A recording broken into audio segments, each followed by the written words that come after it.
And that's what climate change is about. It is literally, not figuratively, a clear and present danger. We are in the beginning of a mass extinction. The ability of CO2 to do the heavy work of creating a climate catastrophe is almost nil at this point. The price of oil has been artificially elevated to the point of insanity. That's not how you power a modern industrial system. The ultimate goal of this renewable energy, plan is to reach the exact same point that we're at now.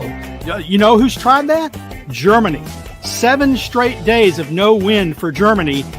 Their factories are shutting down. They really do act like weather didn't happen prior to 1910. Today is Friday. Yeah, that's right, Greta. It is Friday. It is the best day of the week, not just because the weekend is almost here, but because it is the day the Heartland Institute broadcasts the Climate Realism Show. My name is Jim Lakely. I'm the Vice President of the Heartland Institute and the host of this here program. And you know what? There's nothing else quite like the Climate Realism Show streaming anywhere. So I hope you will like, share, and subscribe and leave your comments underneath this video. All of these very free and easy to do actions convince YouTube's algorithm to smile upon this program.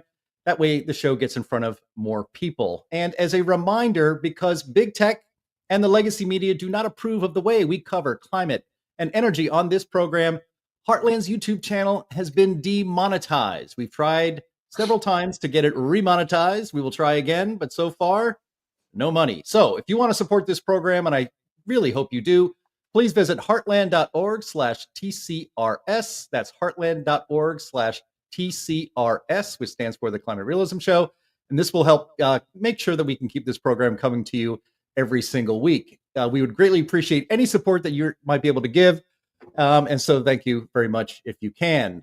We also want to thank our streaming partners, junkscience.com, CFACT, Climate Depot, What's Up With That, and the CO2 Coalition. Hope you're watching them and enjoying the show on their X streams. Today with us, we have our usual crew. We have Anthony Watts, Senior Fellow at the Heartland Institute and publisher of the most influential climate website in the world, What's Up With That? We have H. Sterling Burnett. He is the director of the Arthur B. Robinson Center on Climate and Environmental Policy at the Heartland Institute. And we have Linnea Lucan, Research Fellow for Energy and Environment Policy at Heartland. And returning again, we're so happy for it, is our friend Steve Malloy. He's a Senior Policy Fellow at the Energy and Environment Legal Institute. He is the publisher of junkscience.com. He's author of many, many books, including Scare Pollution, Why and How to Fix the EPA. He was a member of the board of directors. I should say he is a member of the board of directors of the Heartland Institute. And he was on EPA's transition team in the first term. And considering what we're going to tackle today, he is a perfect guest. Welcome, Steve. Thanks, Jim. It's great to be here. I'm out of breath after that introduction. We have to shorten that. That was quite an introduction. How are y'all doing, Sterling, Anthony, and Linnea? Doing well, just trying to stay warm and praying the Texas electric power grid holds out. Yeah, that's true. It's cold. Well, it's I'm up here in northern Illinois, and we've had that polar vortex happening here, which is weather, not climate, but it's actually going to warm up, and all the snow, a little bit of snow we've had this year, is going to melt by next week. So spring is coming. Hang in there, everyone. We do have a lot to get into today, as you can see from the thumbnail in the for the show today, that we're going to be talking about exposing really the climate grift. There is quite a bit going on thanks to Elon Musk and DOGE. We are seeing, I think, really the shocking extent. These are things you always figured were happening, but then when you see the details and the scope of the grift going on, of your tax dollars being used to advance against your will climate alarmism, not just in the United States, but around the globe, it's really quite shocking. So we could probably do a show on just that subject every single week. We did cover it actually last week, but we're going to get into it a little bit deeper, especially with our guest, Steve Malloy. But before we get to that, we like to start off our show every week with the crazy climate news of the week. Hit it, Andy.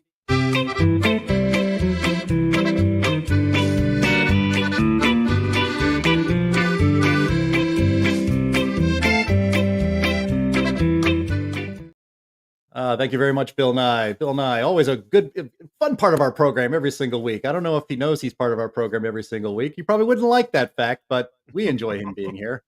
Our first item for this week is comes from the Wall Street Journal.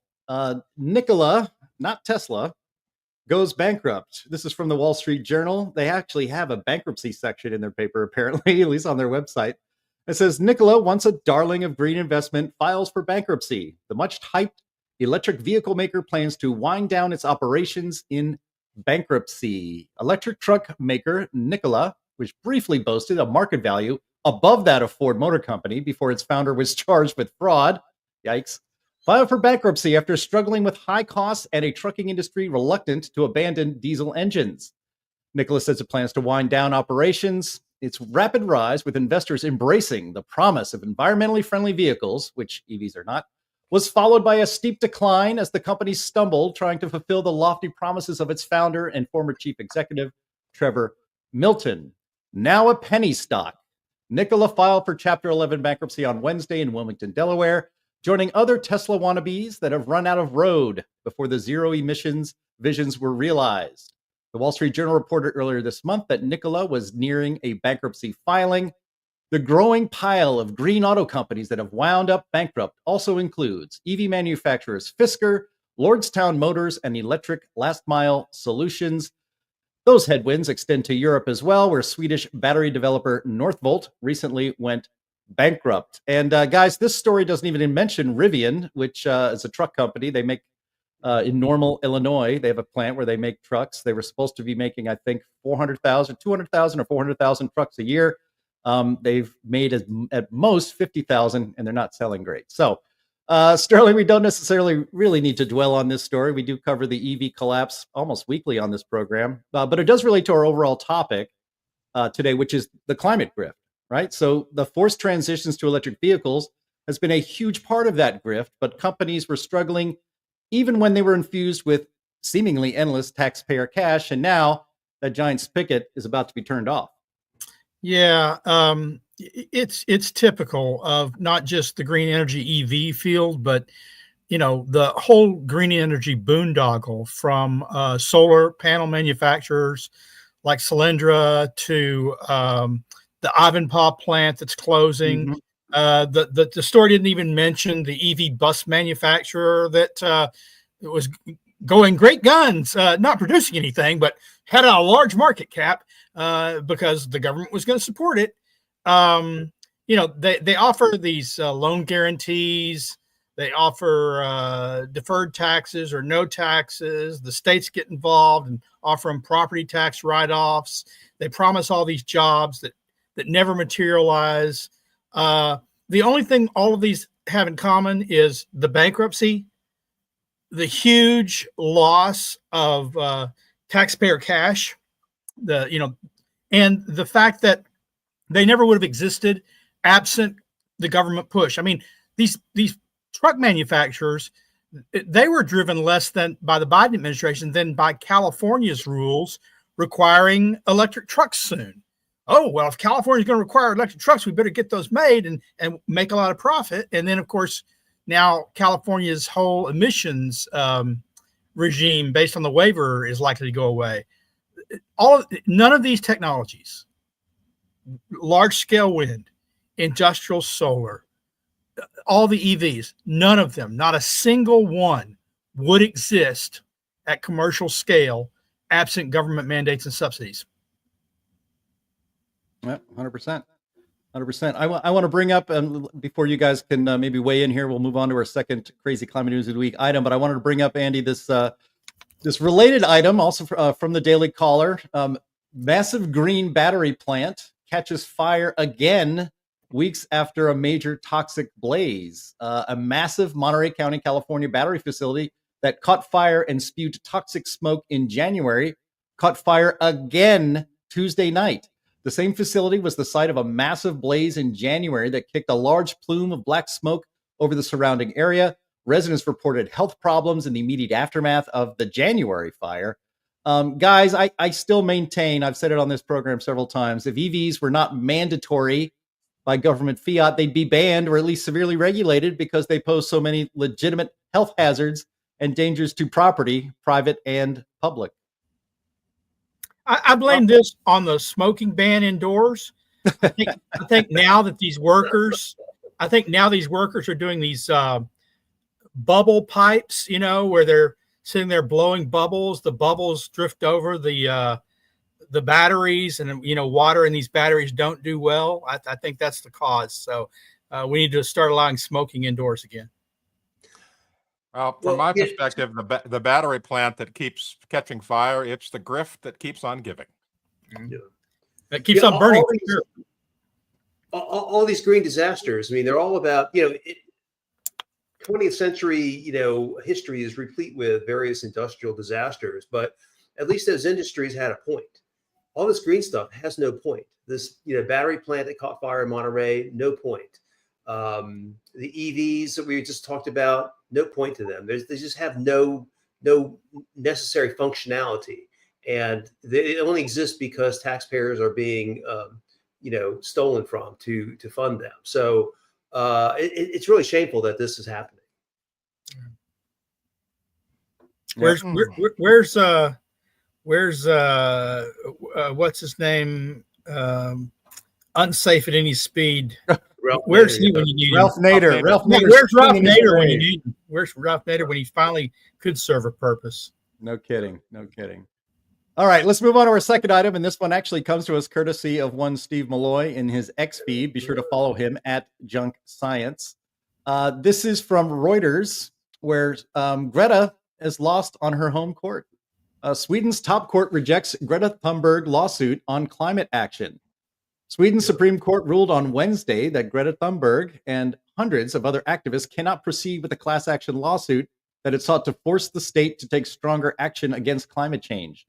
Activists filed a lawsuit in 2022 arguing that the state violates the European Convention on Human Rights by not doing enough to limit climate change or mitigate its effects, and the case has since been subject to review on procedural grounds.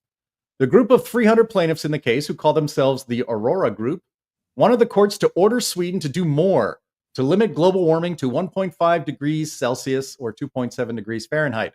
Quote, a court cannot decide that Parliament or the government should take any specific action without the democratic bodies being decidedly independent on those issues, said the Supreme Court justice told Reuters. But the court, however, did not rule out that a climate lawsuit formulated differently could be heard in Sweden, as the European Court of Human Rights has said groups meeting certain requirements may have the right to sue over climate change. Now, Steve, I want to go to you first because I was alerted to this, as I mentioned, by your X account.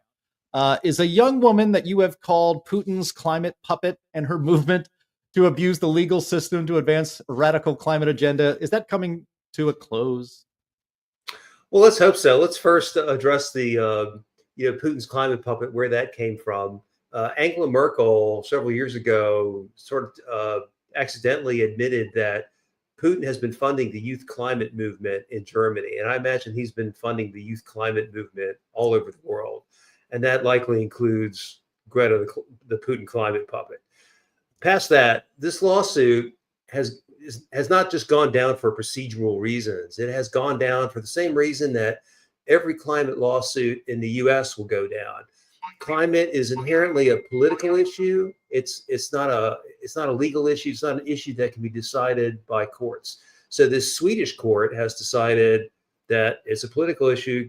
Courts are not equipped to do that, should not be doing it. And also, this lawsuit is probably also a victim of the fact that Sweden's government has moved to the right recently, and they've been downsizing, irrespective of Greta, they've been downsizing their whole climate program and environmental department. I think they folded their Department of Environmental Protection into their energy department, a lot like what Trump is trying to do now. So, it's just an interesting development as the climate hoax continues to melt.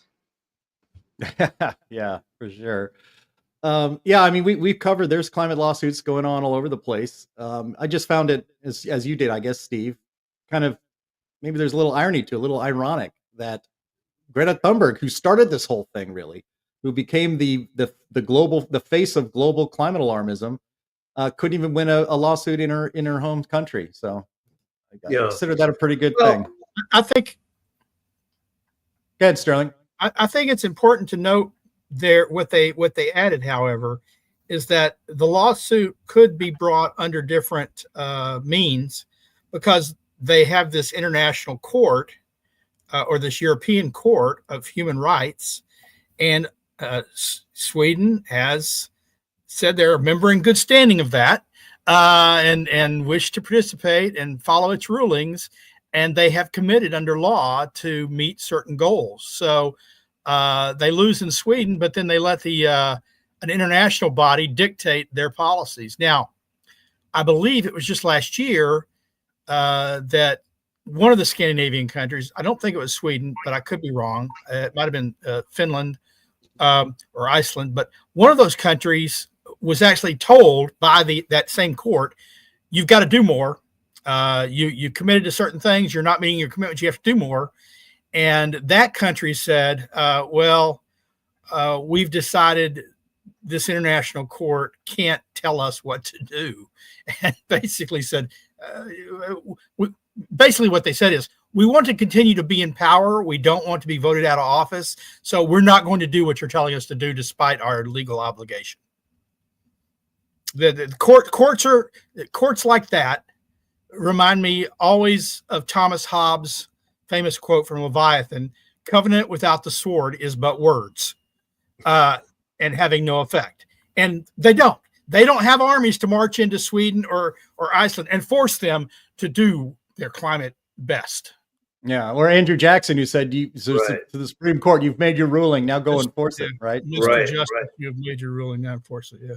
Right. All right. See, look, you even learn history here on this on this show. Pretty good stuff. Great show. All right. Let's move on. We'll move on to something that Anthony Watts had pointed out to us today. We thought it was worth bringing up in the crazy climate news, and this is from What's Up With That. U.S. Climate Reference Network data throws a curveball. Second biggest month-to-month temperature drop since 2009. And just with that headline, I'm not even going to do any more setup, Anthony. I'll just turn it over to you to explain what's going on and what it means. Well, I don't trust any of the other surface temperature data except the US CRN, and it showed a tremendous drop from December to January. Second largest in the record. The first largest, the biggest, was back in 2009 from November to December. And you may recall that was during the time of the Copenhagen Climate Summit, where, Obama went over there and made a big hullabaloo about it. And then his plane comes back, the Air Force One, and is landing at Edwards Air Force Base in the middle of this giant snowstorm, and temperatures are way down and everything. And of course, that was also the time when ClimateGate came out. And so it was a trifecta kind of a thing where basically derailed the Copenhagen between ClimateGate, the drop in temperatures, and the optics that the president had going over there. But this happened again just last month. We saw this huge polar vortex outbreak, and temperatures plummeted. And it basically goes to show that nature is still in control. And this is weather, not climate, because it's on a monthly scale. But it points out that we are not in a never-ending rise going on. It's not happening.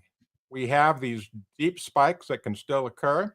And, if you look at the month-to-month stuff, we have a little bit of warming going on over the past year or so because of the Hunga Tonga eruption and also because of the El Nino. Of course, you can see the big El Nino spikes going on there in the United States in 2005 and also again in 2011 and 2015. So, what's been going on here is that this Climate Reference Network is accurately measuring what's happening to the United States. And what is happening is that we're not in any kind of a runaway global warming situation, and nature is still in control. All right. Yeah, you can see the difference in temperature there month to month between December 24 and January 25. Huge drop. And Yeah. I like Anthony's focus on the U.S. It's where we have the most complete temperature coverage. If you look at even the NASA's map of temperature stations, the United States is almost entirely orange because there's so many stations, whereas the rest of the world, who knows? And to my mind, it's unlikely that if it was global warming, that it would somehow just skip over the United States entirely. Yeah, Right. and Steve, you point out quite often, you share these types of charts on your X feed Oh, all I the love time, and you always mention, and you can mention it right here on the show, and maybe flesh it out a little bit more. You would say, look, there's no trend, or it's just as cold or warm as it was 10, 15 years ago, despite Well, X number so of millions, billions of tons of CO2. So, yeah, put in the atmosphere. So yeah. so the reason I do that is because the fundamental premise of climate alarmism is that every emission causes and drives more warming.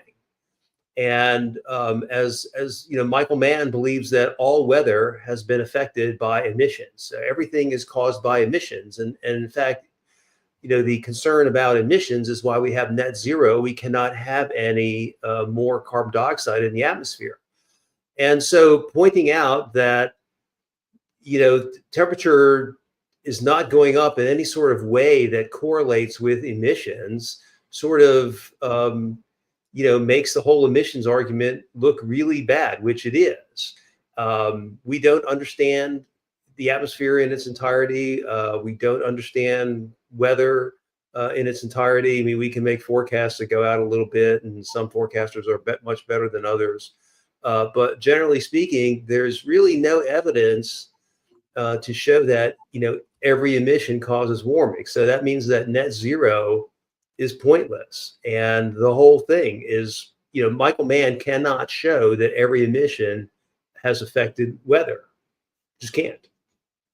Yeah, and I will point out when I published this on What's Up with That yesterday, the typical alarmist crowd came out and tried to defend it. And one of these guys put up, and I showed a monthly graph of temperature, right? So what this guy does is it takes it and does a yearly average of temperature, because he can then point out that the last 3 years are a little bit warmer, and therefore there's a positive trend, and you're all wrong, and you're a bunch of liars.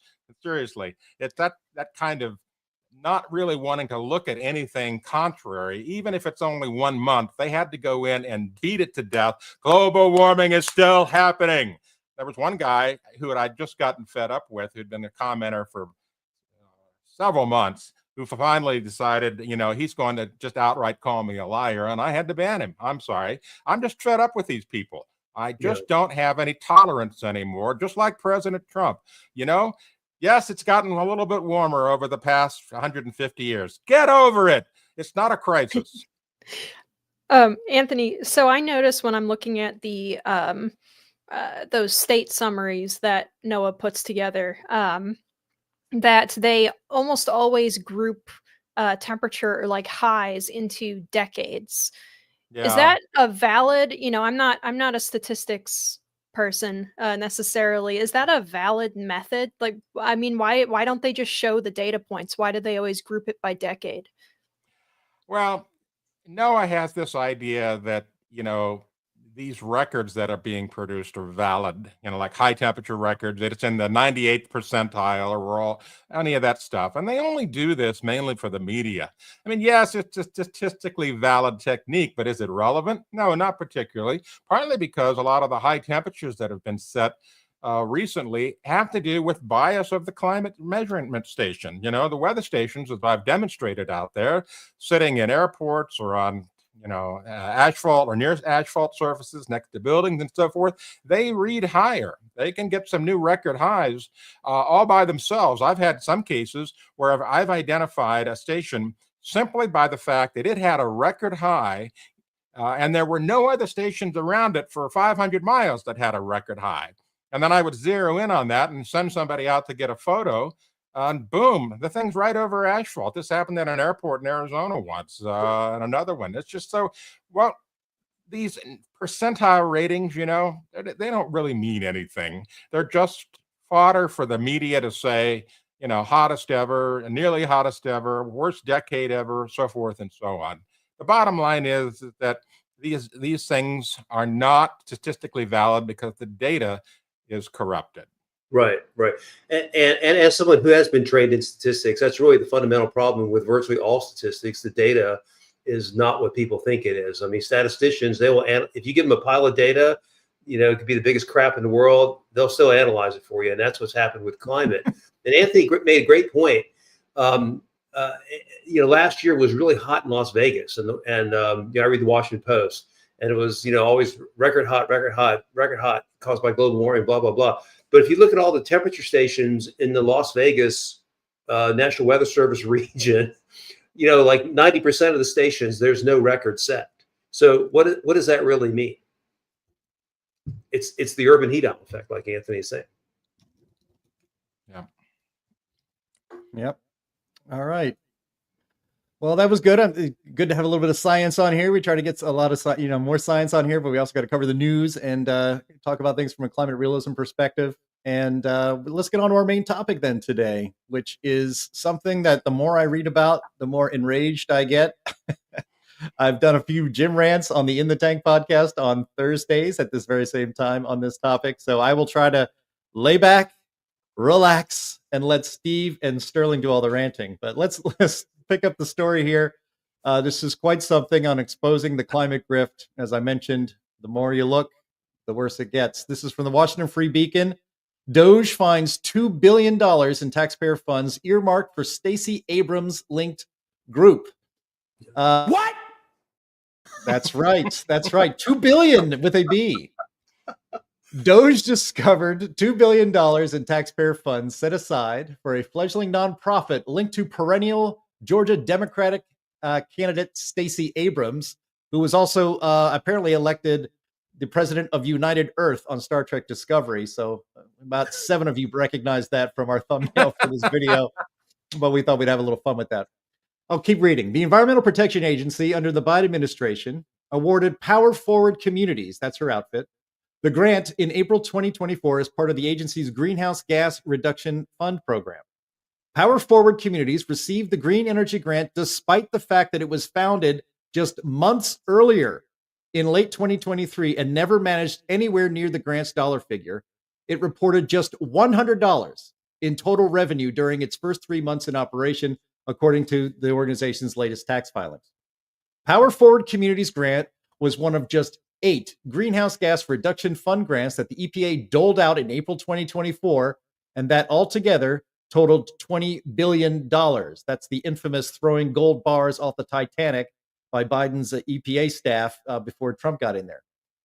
Continuing, EPA Administrator Lee Zeldin announced on February 13th that his staff and Department of Government Efficiency, that's DOGE, discovered that the Biden administration parked that same $20 billion at an outside financial institution, that being Citibank, before leaving office, limiting the federal government's oversight of the program. The revelation that Powered Forward Communities is among the beneficiary of the funds Zeldin's team located raises ethics questions, I'd say, about how the Biden administration selected recipients of such massive grants and whether it played favorites, in doling those grants out. Now, Steve, how is this anything other than theft and fraud? I mean, Stacey Abrams' Power Forward Communities says it's going to install heat pumps and solar panels and other green energy efficiency stuff, supposedly. Abrams has never installed a solar panel or a heat pump. I don't even know if she has a heat pump and solar panels at her house, for all we know. And she doesn't have any expertise in doling out $20 billion worth of stuff. I mean, this is obviously a fraudulent operation meant to enrich always Democrats spinning in and out of government and using our money to enrich themselves. So I'm going to blow my own horn here for a second. Right. There's three types of knowledge: knowing what happened, explaining what happened, and then being able to predict the future. When the Inflation Reduction Act passed, you can check my Twitter feed. I said this money is going for corrupt purposes to help Democrats. And then last April, Kamala Harris announced that the Biden administration was giving $20 billion to the EPA Green Bank, and it was going to go out to, all this solar and wind stuff. And once again, I knew that was corruption. And so now DOGE and Lee Zeldin have confirmed this money was just stolen, basically. $20 billion parked in Citibank, distributed to various nonprofit accounts, including Stacey Abrams. She got $2 billion. Her bank account before that $2 billion deposit had $100 in it. Now, what kind of nonprofit has $100, goes from $100 to $2 billion? It was a brand new nonprofit. It's obvious fraud. all this Inflation Reduction Act money has been stolen. Last year, I tried to get people to pay attention to this. Hardly anybody did. $64 billion of Green New Scam money went into 5 battleground states ahead of the election. 64 billion, 5 battleground states. Where did that money go? Who's got it? What happened to it? Kamala Harris, she didn't have just $1.5 billion behind her. She had $64 billion of Inflation Reduction Act money, and she still couldn't win. It's shocking. I was reminded of Claude Rains in Casablanca when he was shocked concerning gambling. It's shocking that the Biden administration funded to the tune of $2 billion, the biggest climate denier in chief, long before Trump ever said anything about votes. Stacey Abrams was out there denying that she's lost every effing election she's ever been a part of. And she denied it. She said, it's cheating, it's cheating. Let's fund the climate denier. They foster bad elections when the losses, when even they can't overcome the true electoral results with fraud. They then give her $2 billion. I don't know if it's to pacify her, to help her win the next election. But my suspicion is that she's driving a newer car now than she had before. Yeah, look, this money can only go whenever we're watching. Closed until further notice. Clear the room at once. How can you close me up? On what ground? I'm shocked to find that gambling is going on in here. You're winning, sir. Oh, thank you very much. Everybody out at once. There you go. Yeah. Classic. Yeah, look, there's no question this money was stolen. It was not doled out legitimately. It's not for a legitimate purpose in the first place. President Trump has said that he's going to end Green New Scam spending. And, these Democrats have just given him the perfect excuse and perfect political cover to do that. All we need to do is roll back the endangerment finding, and then there will be no factual basis for the Green New Scam spending, and it'll be over. Well, yeah, Linnea, I mean, one of the things, we talked about this a couple of times. You're the host of the In the Tank podcast, and we've broached this subject a few times. But what is really remarkable is that, something like the Inflation Reduction Act is passed, right? And billions and hundreds of billions of dollars is going to go out the door somewhere. And so nobody pays attention to where it goes. And then it ends up in these NGOs. There is no oversight at all of any of these NGOs. There's no requirement that these NGOs account for where this money is going. Account for what good it has done. If you've just put the word green and democracy in the name of your organization, and you have a connection with the connected people of the Democrat Party, especially when they're in the White House, you could basically just turn on a spigot and get as much money as you want with zero accountability. Right. Well, I mean, and they're doing it again today. Republicans have once again passed a budget that increases spending again by a couple $100 billion. They don't actually care. They really don't actually care. And I'm laughing and smiling, but it's like an anxiety laugh and smile because it's incredible that nobody actually cares. And I'm sick and tired. Democrats are bad enough.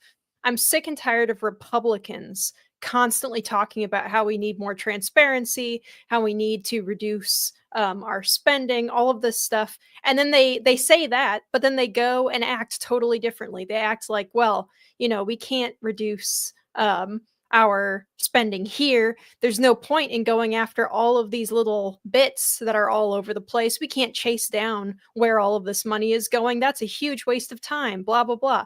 They'd rather just talk about it and get sound bites on the floor of Congress than actually do anything, actually pass any legislation that would cut some of this. It's infuriating. And we need them to get on board with the stuff that DOGE is doing, because DOGE doesn't have the authority to make these cuts last, right? There needs to be legislative action on the things that DOGE is finding. Otherwise, it's just going to be, they're just pulling the curtain back and showing it and saying, looky here, look at what your representatives are spending your money on. and then nothing's going to come of it. We just get to know now. Yeah. They are the man behind the curtain. And when it's revealed, they say, thank you for ignoring the man behind the curtain. Because they are, look, they're scamsters. They spend this money. They say, don't go after the little stuff to you and me, by the way, hundreds of millions of dollars, billions of dollars ain't little stuff. But why touch that? No, the journey of 1,000 miles starts with but a single step. You get the small stuff first. People aren't going to take to the streets. There will not be riots and missiles fired to cut this small stuff. And in the end, you've got to start somewhere. But as you say, Republicans, look, they spend like drunken sailors when they're in power. They're very conservative when they run, and they're less conservative when they have power. And let's just recall that although Democrats are dumb enough to entrust their whole scam to Kamala Harris, who got blown out by Trump, they were smart enough to spread the Inflation Reduction Act money, the Green New Scam money, sprinkle it in red states. And they have bought plenty of Republican politicians on, in both houses. So it's not going to be easy to do anything. Republicans, keep in mind that the Inflation Reduction Act was passed through budget reconciliation so that it couldn't be filibustered. Well, hypothetically, Republicans could do the same thing. They could get rid of Green New Scam through budget reconciliation because there's one or two of those coming up. That's what President Trump wants. But will that happen? Well, probably not, because you have all these red state politicians that have been bought off with, the money stolen from taxpayers. Yeah, even state. I mean, look at the state of Georgia. How many green, EV battery plants have they promised to build with all of these guaranteed loans from the government and the handouts of our public money? Brian Kemp is the Republican governor of that state who has been overseeing it all. Republican. Same thing in Tennessee. A lot of these southern states, they've been, if you want to give them the benefit of the doubt, they've been sold, a bag of magic beans that they can revive the industrial economies of their states through the Green New Scam, and that it will eventually, after trillions of public money is poured in, eventually it'll be self-sustaining. And now they're left with just a bag of beans that aren't magic at all. And the taxpayers are the ones who paid for it. You realize, folks, we are the biggest fools of all, right? We missed our window. We had 4 years where we could have expanded Heartland's mission. We could have called it the Heartland Institute for Democracy and the Environment, and received billions of dollars and then used it to attack. But we didn't. We just weren't smart enough to figure that out. I'm embarrassed for myself, frankly. I'm going to bring that up in a board meeting.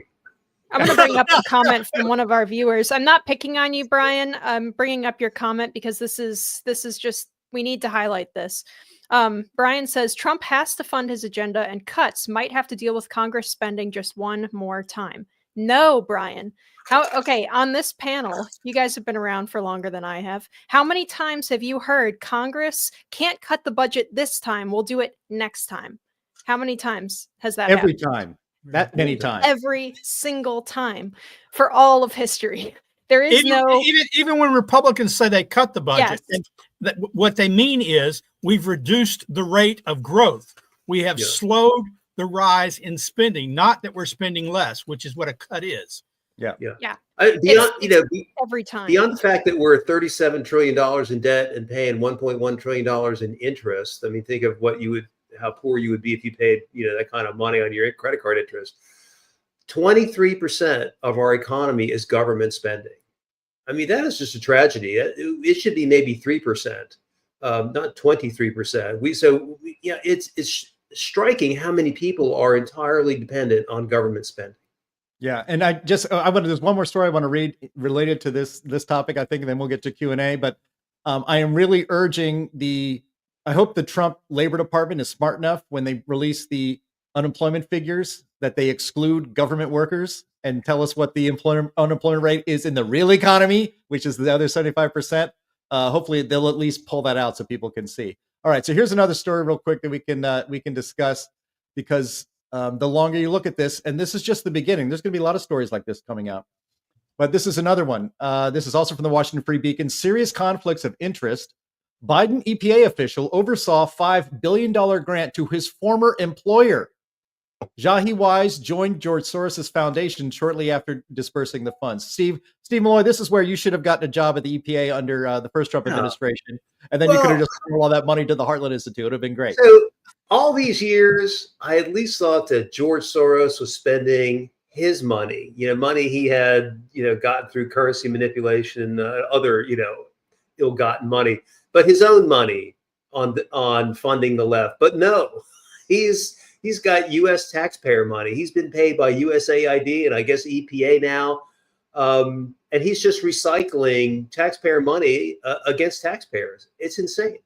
Yeah. So let me just read a bit more from the story here. It says Jahi Wise joined the Environmental Protection Agency in December of 2022 as the founding director of the newly created Greenhouse Gas Reduction Fund, or GGRF, according to his LinkedIn profile. In April 2024, while Wise served in that role, the EPA announced that it would award the Greenhouse Gas Reduction Fund grants totaling $20 billion to just 8 nonprofits, including the Coalition for Green Capital, a Washington, D.C. based group that received $5 billion as part of the announcement, where Wise previously worked as the director of policy. And there was no indication that Wise had recused himself from that grifting process. And then if you look, these stories will continue to expose these things. But if you look at the board of directors of a lot of these, basically Potemkin NGOs that just pop up out of nowhere like a mushroom and suddenly get sprinkled with billions of dollars worth of money. You look on the board of directors and the staffing of these things, and it's almost all well-connected, already wealthy, Democrats who have been moving around in a circle between Democrat staffing positions and lobbying positions, and then now NGO positions, and all of it funded by your tax money and my tax money. I think you should quit slandering the Potemkin village there. Anthony, you keep shaking your head. You've seen this a lot in your life, especially since you used to live in California. But there's big grift there. Oh yeah, well, thank goodness they're finally looking into the bullet train. They put that as a bond towards the voters. And the thing has ballooned, and I'm not talking just blown up a little bit. It has bloated beyond all recognition, the amount of money that they keep throwing at this thing. And what it looks like from an outsider's standpoint is that the bullet train, which is another one of those green boondoggles, we need high-speed rail to get people from San Francisco to Los Angeles, in an eco-friendly way. Well, they keep throwing money at it and more money after that. And it's been 10, 12 years now. They haven't even got the damn thing 25% built. So it's just another one of these money laundering schemes. And they're going to put that thing under the microscope now. And I would expect that Trump is going to yank every bit of federal funding and then demand that some of that money be sent back.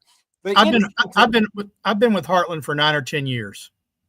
And the whole time that I've been here, they've been talking about, we're going after the bullet train now. We're really going to, we're spending too much money. It's really bloated. The bullet train costs more and more, and the route is shorter and shorter. Now it's going to go from Modesto to Bakersfield or something, places that nobody starts from and nobody wants to end up at. It's worse than that. It's worse than that. The show, one of my favorite shows, Mythbusters, did an episode a few years ago where they didn't attack the bullet train specifically, but it sort of spoke to it, where they said, is it faster to drive from San Francisco to Los Angeles or fly, right? And so they put the two different teams, and they had one drive and the other fly, and the times came out almost exactly the same because of all the delays associated, with parking, getting through baggage claim, all that other stuff that goes on with airlines. And the same thing's going to happen with the bullet train. Even if they do get it working, you got to go through security to get on, you got to put baggage in, and they've got stops and all this other stuff.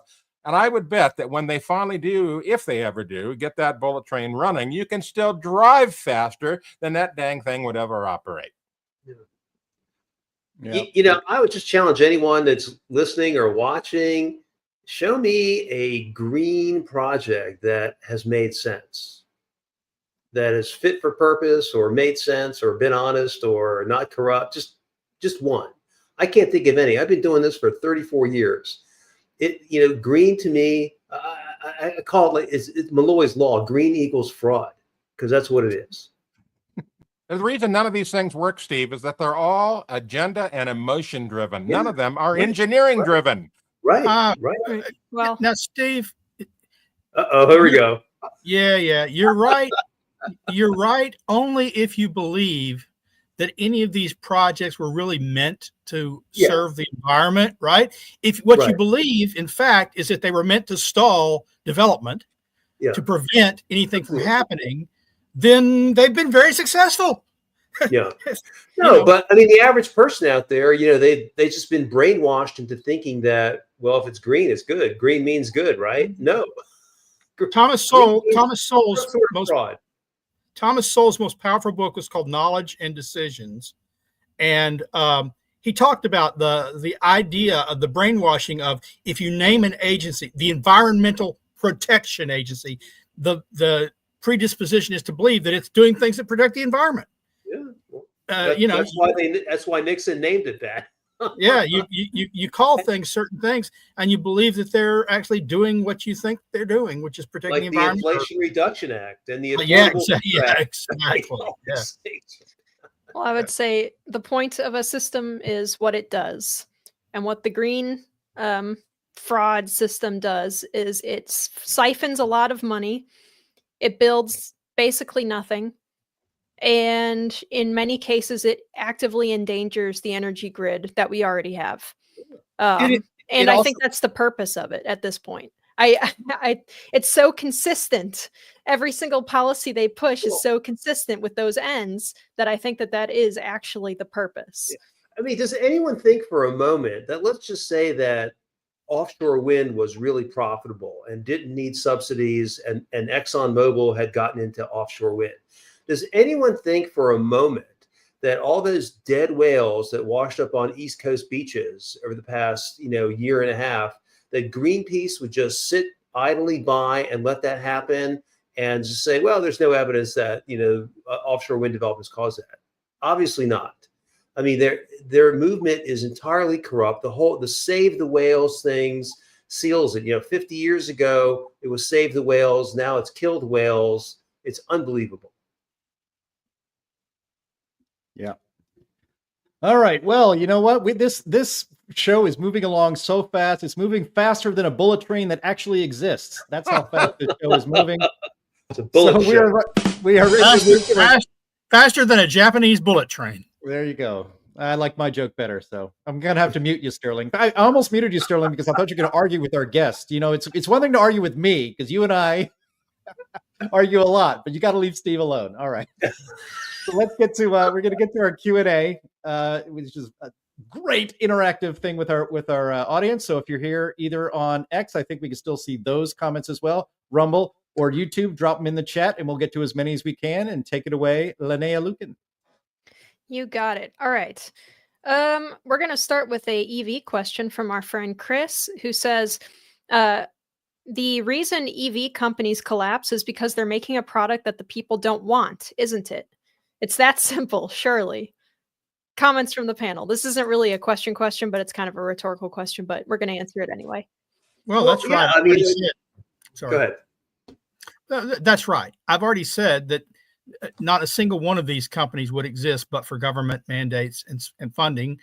And they can't function on their own. They can't compete. And one of the reasons that the public doesn't buy them is because they don't work that well. Everyone thinks, oh, it's an orphan industry. We've got to support it when it's young, but it'll grow up and it'll mature. It'll be competitive. We had electric vehicles before we had gasoline engines. The first battery-powered car was in the 1880s. They didn't succeed then. They didn't compete then, and they still don't compete or succeed. Yeah. I mean, I would add that there were a lot of leftists that wanted the Tesla EV, and now that Musk is on the DOGE wagon, they don't want those EVs anymore. Sheryl Crow got rid of her EV because, now it's poison to those folks. It just goes to show it's not, none of these EVs was ever about the practicality. It was all about emotion and agenda. Image. All right. We have another question from Brian, who says, Trump and Elon are both anti-hydrogen. In an all-of-the-above energy policy, shouldn't there be a place for hydrogen? With solar, you can generate power decentralized or off-grid. I'd love a hydrogen fuel cell car. I think the first nitpick that people on this panel are probably going to have is the all-of-the-above energy policy idea. Why do we want to force diversity onto the grid just to have diversity on the grid? That would be my response. Yeah, question. all of the above is like DEI for energy. Yeah. When I was in the coal industry, Good point. When I was in the coal industry, I think they're the ones that came up with this all of the above because they hoped to be included. And of course, Obama killed half the coal industry. So it was always a stupid idea. But once a stupid idea takes lodge, especially in a Republican brain, it's hard to get rid of. And Republicans are people that, keep repeating this, all of the above, for all of the above. No, we're for things that work. And that's going to be fossil fuels, maybe nuclear power if they fix the how they do the risk assessment for radiation exposure. But it's really just fossil fuels. And then as far as, hydrogen goes, I believe California had a program for hydrogen. I don't think it's doing very well. So it should be all that's affordable and reliable. That should be, and I would put reliable first. All that's reliable and affordable. Those should be the hallmarks of our electric power system and our transportation system. Nothing else. And the reason why I would argue there's no place for hydrogen, just like there's no place for solar or wind, except he mentioned isolated locations don't have access to the grid, is they can't compete. When anything that can compete in the marketplace, I love. If an entrepreneur can come up with a new energy system that bankrupts every oil company because it produces affordable, reliable transportation fuel and electricity, as long as it doesn't require government support, because government means that the market didn't choose it, that some cadre of people who think they're geniuses in Washington, D.C. that know best. Ooh, we've never designed a product ourselves, but we think this is a great idea, and we're going to foist it on the public, whether it works or not. Well, I think it depends. Years. It depends on the hydrogen too, because the cause du jour right now in hydrogen is green hydrogen, or maybe blue hydrogen. But this is stuff that they're saying, you can produce hydrogen with wind and solar. Look, the energy demands of this entire operation are pretty significant. I've worked with hydrogen generators before at a very, very small scale, where it's cracking hydrogen off of water to use in like gas equipment, and it's not insignificant even at that very small scale. I'm a technology optimist when it comes to this kind of thing, but we should not be, as I've said before, planning infrastructure for something that's just not there yet. But my point is, I don't care if it's green or non-green hydrogen. Yeah. As long as it has to steal money from one person to give money to somebody else because somebody thought that guy's idea is great, I'm against it. When they come up, when an entrepreneur creates, whether it's green hydrogen or any other hydrogen that can compete in the marketplace, that you can have that hydrogen tank sitting on your corner, like I've got gas stations, 3 out of 5 corners. I can fill up in 15 minutes, and it can take me as far as I want to go at a price that's competitive. Go, 100% forward. But as long as it takes special dispensation from the government to get it going and to run it and maintain it for decades and decades and decades, I'm against it. Look, fossil fuels are clean, cheap, available, incredibly. I mean, they've been a miracle, a gift from God. They emit plant food. What's the problem? Right.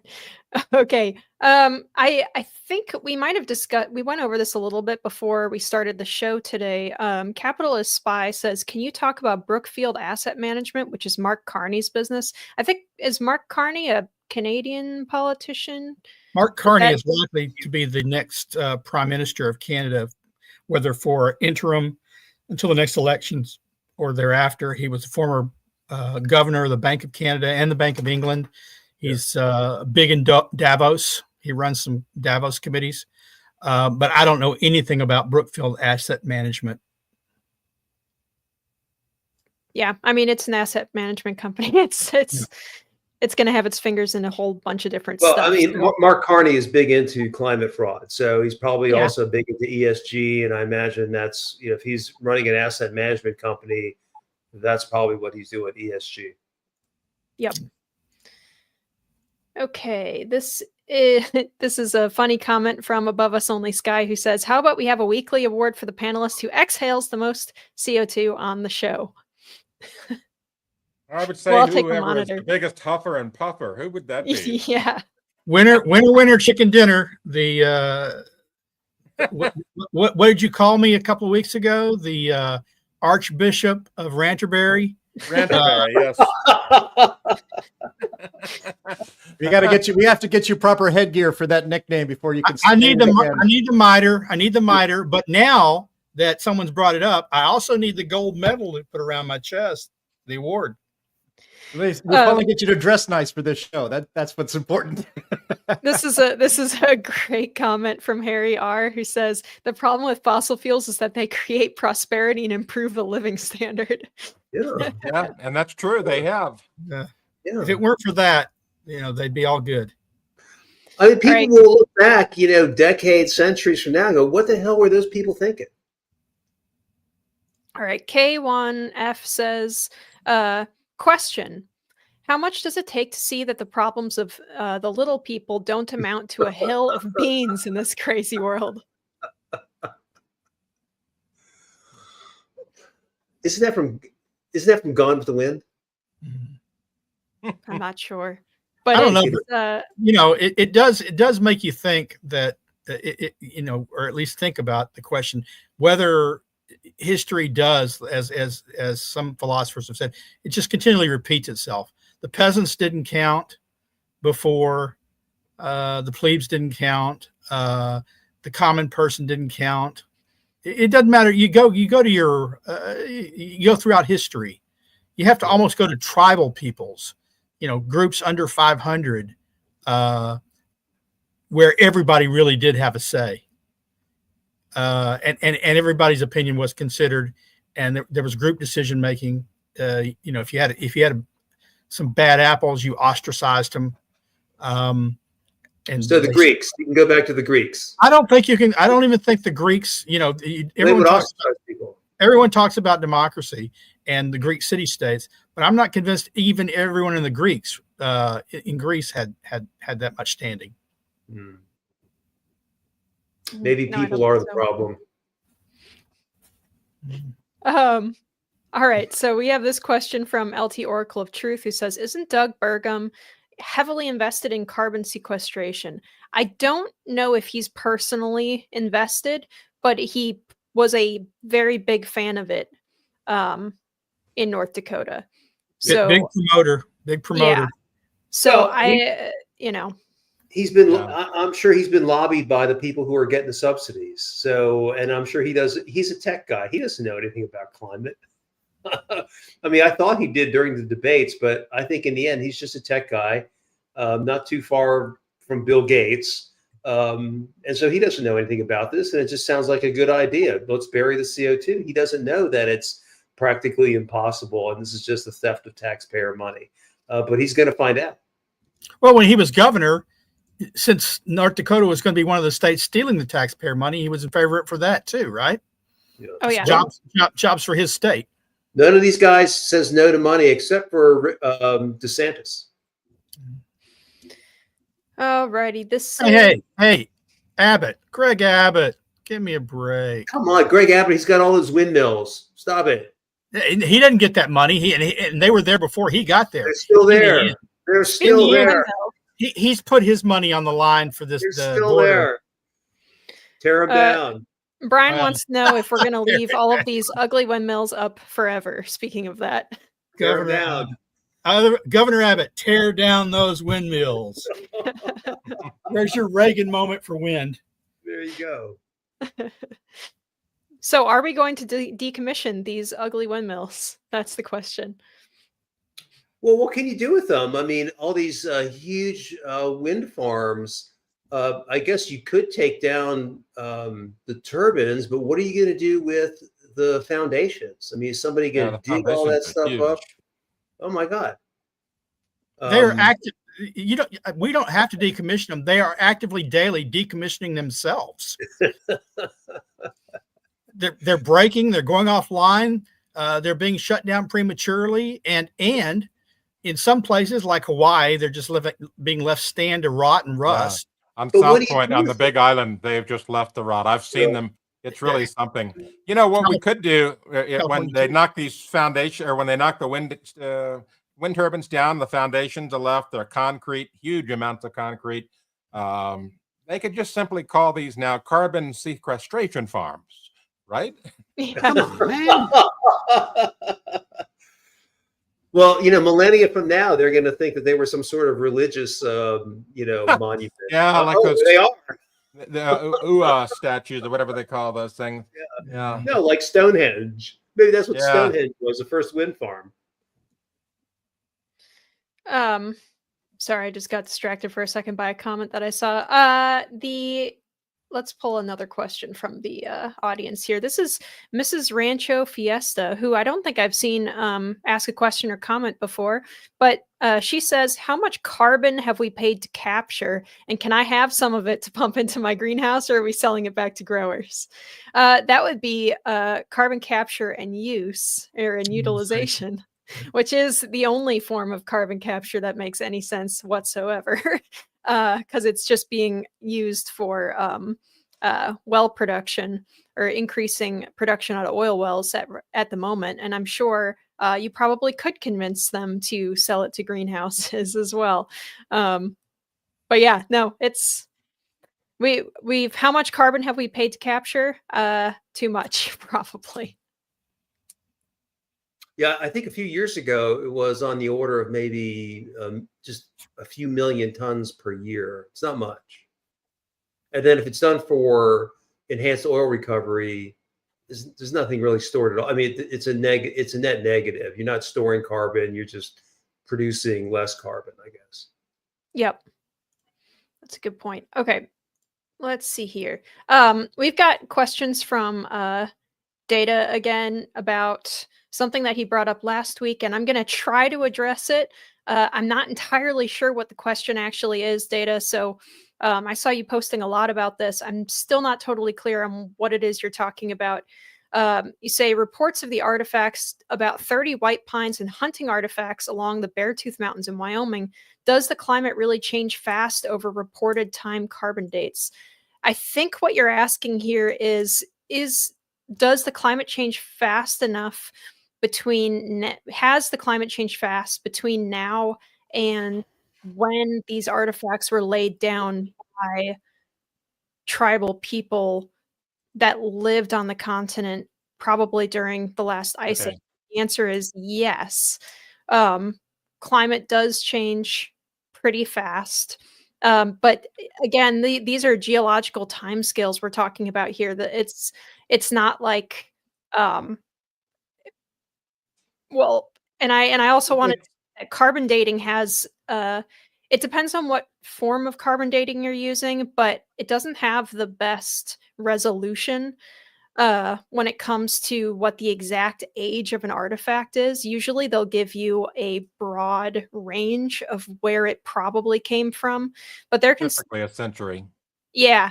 So I mean that's pretty good. A century is actually pretty high resolution when it comes to geological timescales. Right. Very, very. I want to point out a distinction here. Years or so. So it's not a long time geologically speaking, but it is a long time for a human lifespan or civilization scale. Yeah. The distinction here is that regional climate can shift dramatically very quickly. Okay. Global climate, not so much. It takes a much longer time for global climate to shift, but regional climate, like, a mountain range, we get a change in prevailing weather patterns, and, a mountain range that had been passable and people are hiking up over it and going to the other side and leaving artifacts and so forth. And then, 30 years, 50 years later, boom, it switched to a colder regime, and, and the passes are closed and all that stuff is buried. And then they find it 100 years later melting out. That doesn't necessarily equate to the same kind of global climate change that we're talking about here. Regional climate change is a fact of life. It happens pretty regularly, and there's nothing unique about it. It can happen on the order of decades. It can happen on the order of centuries. It can happen on the order of millennia. And I don't even think there is sort of, I'm always troubled by the idea of global climate. I don't know, what's global climate when you have some places that are ice caps, some places that are desert, some places, there is no global climate. There is only regional climates. And those change with some regularity. Yeah, regional climates, I mean, even in just the last 10,000 or 15,000 years, there's been very dramatic changes in different regional climates. The American West has changed very dramatically over the last 10,000 years. But I mean, it's tough to say. But my question is, I mean, so I ask anyone that can answer this. What is the global climate? If you were to describe the globe, what is its climate? There is no single uniform climate around the globe. There are just areas that have different climates. So when we talk about global climate change, even I think in the context of the false narrative, you're not really talking about global climate change. You're talking about different regions changing in different ways. And so the important point there is no global temperature. Yeah. Yep. And especially when it comes to anything that's going to affect you in your day-to-day life regionally. Global temperature does not matter to you and the way that you live your life day to day. Regional temperatures will. But probably even then, what is it? What's Anthony, the change in average European temperature, according to the proxy data over the last 200 years has been 4 degrees, I think. Right? Yeah, that's about right. We've seen the medieval warm period, Roman warm period. We've seen some proxy temperatures come out from these to show that these periods were warmer than today, during the time of Christ. And then we've seen proxy data that showed, significant cold periods. The problem with proxy data is it's highly interpretive, and, it's even less resolution in some ways than carbon-14 data. And remember, proxy is not the same as an actual piece of data. It's an approximated temperature, and some of the resolutions on these are pretty coarse.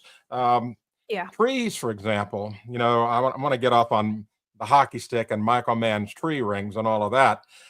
Trees, according to Michael Mann, are perfect thermometers, right? That's all they measure. They only measure temperature. Well, he's flat wrong. There's a law called Liebig's Law, which has been known for over a century, that defines plant growth, whether it's a lima bean or whether it's a pine tree. And they're all the same. Bottom line is the limiting factor of whether it's nutrients, water, sunlight, available space to grow for the root system, that kind of stuff, carbon dioxide in the atmosphere, and temperature. All those things contribute to whether a tree or a lima bean grows fast or slow, or not much during one season and a lot during another. That's the thing. Trees are not a perfect proxy for temperature. That's just one of the things. So, Anthony, what does this really say about the scientific community and its response to the hokey stick? I mean, it was obviously bogus. It obviously could not possibly, even if it had been done honestly, could not possibly mean anything. Yet they all accepted it like it was, the writing of God. Well, I'll equate this kind of thing. I'm going to say this because I'm Catholic. It's like some of the stuff that's gone on with the Catholic Church. There's this sort of priesthood that you belong to, in the scientific community. Oh, we're the anointed ones that are forging the path of climate forward. Well, when you speak up against the priesthood, you get pushed down pretty hard. And some scientists did try to speak up about the hockey stick. We found that in the ClimateGate emails. Yeah, we did.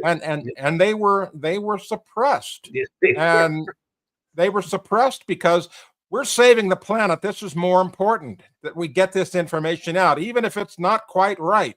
They weren't just suppressed. To keep with your Catholic analogy, they were excommunicated. Yeah, they were considered heretics, and they had to be.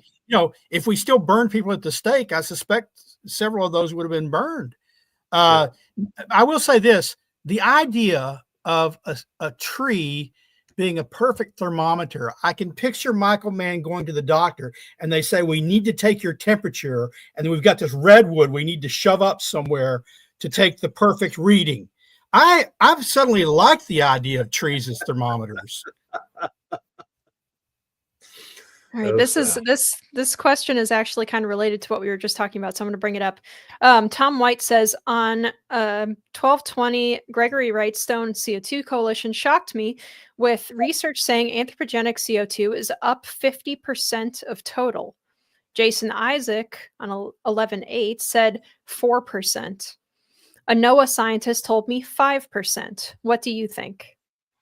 Well, we have a page on Climate at a Glance that I'm going to bring up here and send to our producer that defines this. And no, it's not 50%. That he must have spoken out of turn or was misinterpreted. That is absolutely not right.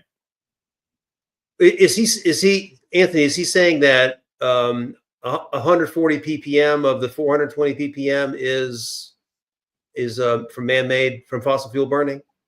Is that what I don't know. It's hard.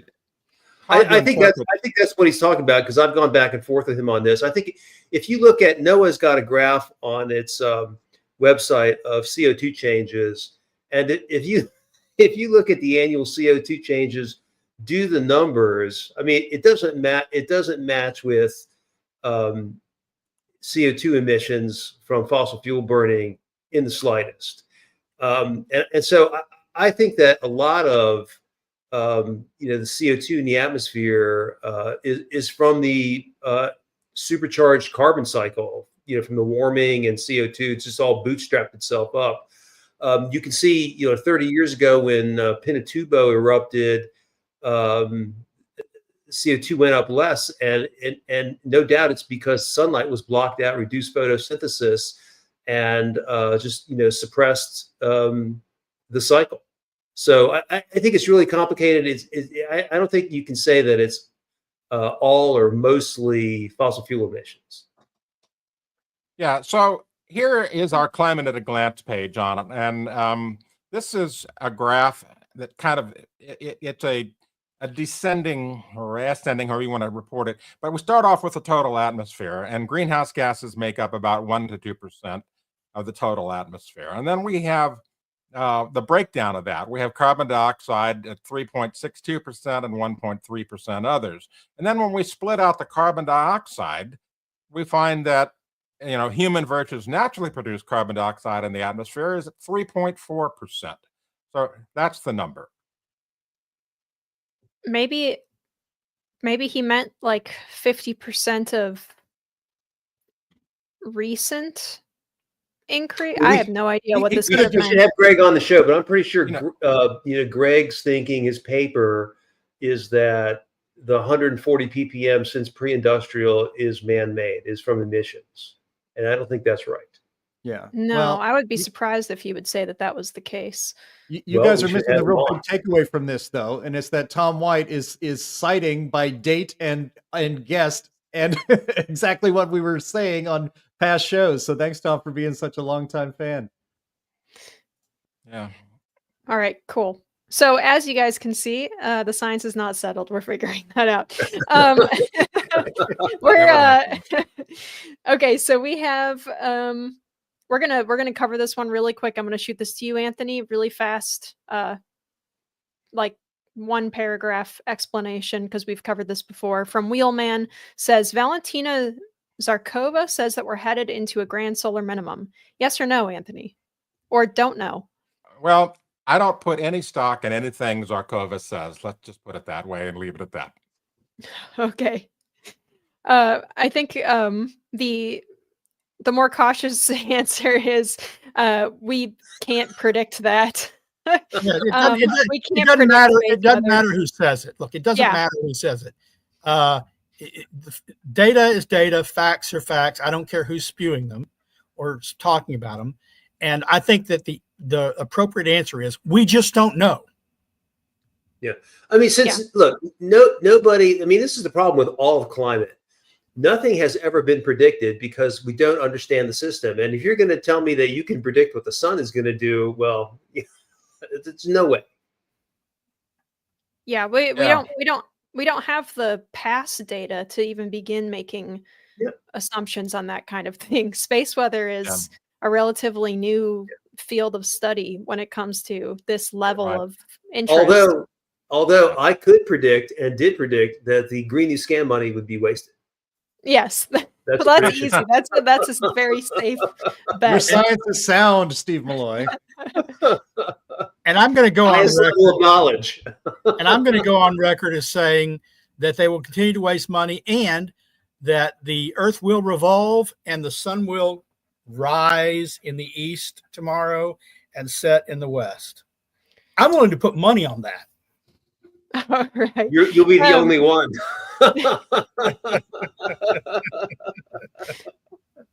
Okay. So I'm going to let us talk about a couple of questions at the same time for our final thing. We're going to go quick. We're just going to give, whether it's an I don't know or whatever it is, we're going to go quick here. LT Oracle of Truth says, aren't ocean currents the main driver of climate besides the sun? And Handball Diehard says the sun's average output can cause global changes. Less so volcanic output can affect the globe in extreme activities, right? So we're talking about what are the approximate influences from things like solar input and things like ocean currents and volcanoes. Sun is very important. Yeah. Well, that's the sun, main energy input. So yeah, I would say so. The sun is clearly the most important thing that drives climate. Probably ocean currents, maybe second. Volcanic only on short time scales, but substantial on short time scales. It depends on the sort of volcanic too. Yeah. Right. How large. Yep. And then there's the geothermal thing too. Yep. Yeah, it's not just CO2. Oh my gosh. Yeah. It's pretty complicated. Definitely tough to cover all of it, but clouds are a big factor. You know, the funny thing is, if you read the IPCC reports historically, they would have a graphic that would show the different things they believe were factors in driving temperatures. And the only one, and they give you a rating of how well they were understood. Well understood, moderately well understood, not well understood. And 80% of the things that were on those graphics, which changed from every report to report, so they think some things don't have the influence they used to, some things do, would be not well understood. But they were confident the one thing that they studied that they well understood, CO2, was driving everything. Do they understand the sun? No, not well understood. Do they understand clouds? Not well understood. Which is remarkable because, you know, there is no direct scientific evidence that emissions have had any effect at all. I mean, you can't show that scientifically. You can only assume it, which is what they've done. So they understand their assumption really well. Very good. Right. Okay, I'm going to leave us off with this quick comment here that I thought was kind of funny in this context from Harry that says, The biggest problem is an asteroid. Like if we got hit by an asteroid, that would be a pretty big climate issue I guess indeed. we got to wait a few years for that, I guess, actually. Yeah. So so yes. Oh yeah, Anthony had to go. He has his important phone call. We ran a little bit long today, but that's okay. So unceremonious goodbye is absolutely fine because we're here to present a lot of information. I want to put one more thing up on screen before we go. Here it is. Thank you very much, producer Andy. I want to thank Data 12, who is watching us over on Rumble, where we are not demonetized, and he gifted us $2, which was nice. Also gifted a subscription to one of our longtime viewers. I believe he gifted that to Cowboy Roy Rogers, who used to watch us on YouTube and now is over at Rumble. And then he also made a $20 donation over at Rumble. And so we appreciate that very much, Data 12. Thank you so much. We really appreciate that. But that will do it for the show today. You can go over to Rumble maybe. Maybe it's time for our regular viewers to check it out over on Rumble a little bit more often than here on just on YouTube, because the chat works on both formats. Was very nice. So I want to thank Anthony Watts, our senior fellow at the Heartland Institute, who had to bug out a little bit early. Of course, I want to thank Steve Malloy.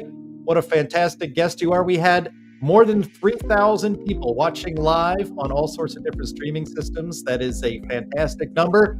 So all of you out here who watched today, bring a friend next time. Let's keep growing this show. Thank you, Sterling Burnett, for being on here as usual. And thank you very much, Linnea Lucan. This was one of our best shows ever. Always visit climaterealism.com. Visit climateataglance.com for fantastic information. Go to whatsupwiththat.com. junkscience.com, where Steve Malloy is debunking all of the bad science every single day. And always visit heartland.org. Thank you all so much for watching and listening, and we will talk to you next week. Bye-bye.